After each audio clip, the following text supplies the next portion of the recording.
Hola, bienvenidos. Hoy vamos a explorar una de las ideas más antiguas y, la verdad, más influyentes en la historia del pensamiento, el derecho natural. Es un concepto que ha impulsado revoluciones, que ha inspirado constituciones y, en general, ha definido nuestra forma de entender qué es justo. Así que, vamos a descubrir por qué esta idea que nació hace milenios sigue siendo tan relevante hoy en día. Para arrancar, empecemos con una pregunta que ha estado en la mente de filósofos y juristas por siglos. ¿Una ley es justa simplemente porque es la ley? ¿O acaso existe un estándar más alto, una especie de brújula moral con la que deberíamos medir las normas que nos gobiernan? Este dilema, créanme, es viejísimo. Ya en la Grecia clásica, la tragedia Antígona de Sófocles nos lo plantea de una forma muy cruda. La protagonista tiene que elegir. O bien obedece la ley del rey Creonte, que le prohíbe enterrar a su hermano, o sigue lo que ella siente que es una ley superior, una ley no escrita de los dioses. Es el eterno choque entre la ley del Estado y la ley de la conciencia. Y toda esta tensión se puede resumir en una frase potentísima del jurista Gustav Radbruch, que dijo esto después de los horrores de la Segunda Guerra Mundial. La ley extremadamente injusta no es verdadera ley. Pensemos en lo radical que es esto. Sugiere que hay un punto de quiebre, un momento donde una ley pierde toda su legitimidad. Y esa idea es precisamente el corazón del derecho natural. Ok, entonces, si una ley puede ser tan injusta que deja de ser ley, ¿cuál es el criterio para juzgarla? ¿Qué es lo que la hace justa? Bueno, aquí es donde entra en juego la respuesta de una larguísima tradición filosófica, el derecho natural. En esencia, el derecho natural o justnaturalismo defiende que existen principios de justicia que son universales e inmutables. Ojo, no los inventa un gobierno, son parte de nuestra condición humana y podemos descubrirlos usando la razón. Estos principios funcionan como un estándar superior que nos permite evaluar si las leyes creadas por los seres humanos son justas de verdad. A ver, para que quede más claro, pensemos en un ejemplo súper sencillo, las reglas de tránsito.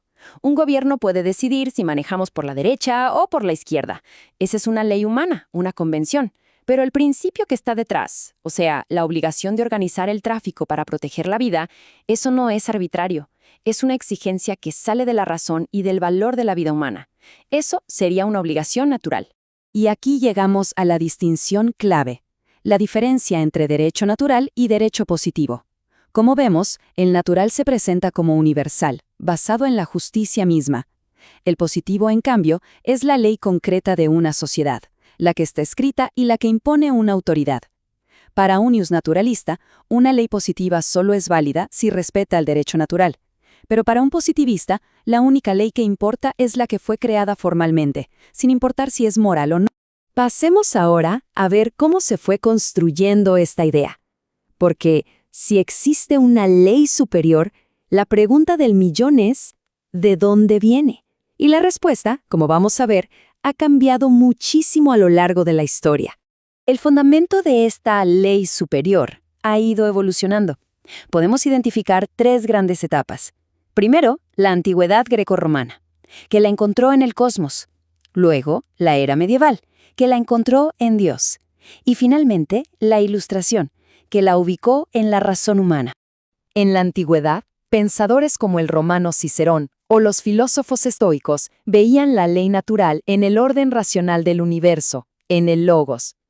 Creían que nuestra razón es como una chispa de ese fuego creador, una herramienta que nos permite entender y actuar de acuerdo a ese orden cósmico. Para ellos, la ley no se inventa, se descubre. Luego, durante la Edad Media, el pensamiento cristiano tomó esta idea y la integró a la teología. Para gente como Santo Tomás de Aquino, la ley natural era nuestra participación racional en la ley eterna de Dios, o sea, que a través de la razón podíamos entender una parte del plan divino para el mundo. Y entonces llegó la Ilustración, y con ella una secularización del concepto. Racionalistas como Hugo Grocio le dieron un giro fundamental. Argumentaron que el derecho natural se basa únicamente en la razón humana. Su famosa frase fue que estos principios serían válidos incluso si admitiéramos que Dios no existe. Y esto lo convirtió en un marco moral verdaderamente universal, ya sin depender de la fe. Todo esto nos lleva, lógicamente, al clímax de esta historia, al gran debate que esta idea generó y que la verdad sigue muy vivo hasta hoy. La controversia se puede reducir a una pregunta fundamental. ¿Qué es lo que hace que una ley sea válida? ¿Es su contenido moral, su justicia, o es simplemente el hecho de que fue creada por una autoridad reconocida? Las dos posturas son, francamente, irreconciliables. Para el justnaturalismo, la validez de una ley depende de su justicia, y su fuente es la razón, la naturaleza o Dios.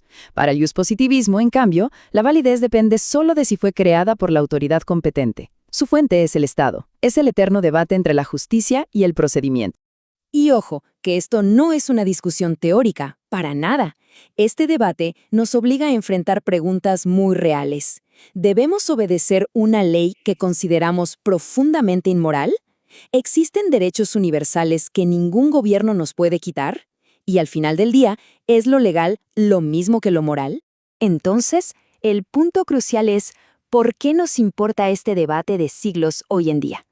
Pues porque su legado es inmenso y sigue totalmente vivo en nuestro mundo. La idea de que existe una ley superior ha sido una fuerza revolucionaria a lo largo de la historia. Ha sido el principal argumento para desafiar el poder absoluto de los reyes y la tiranía de los estados. Su impacto es súper concreto. Fue la justificación para el derecho de resistencia a la opresión en la Revolución Americana. Fue la base filosófica de las declaraciones de la Revolución Francesa. Y, lo más importante, es el principio fundamental detrás de la Declaración Universal de los Derechos Humanos. Su relevancia es total. Desde hace 77 años, la Declaración Universal de los Derechos Humanos consagra estos derechos naturales en el derecho internacional. Reconoce que toda persona tiene una dignidad inherente que ningún Estado o ley puede quitarle. Es, de alguna manera, el triunfo del derecho natural a escala global.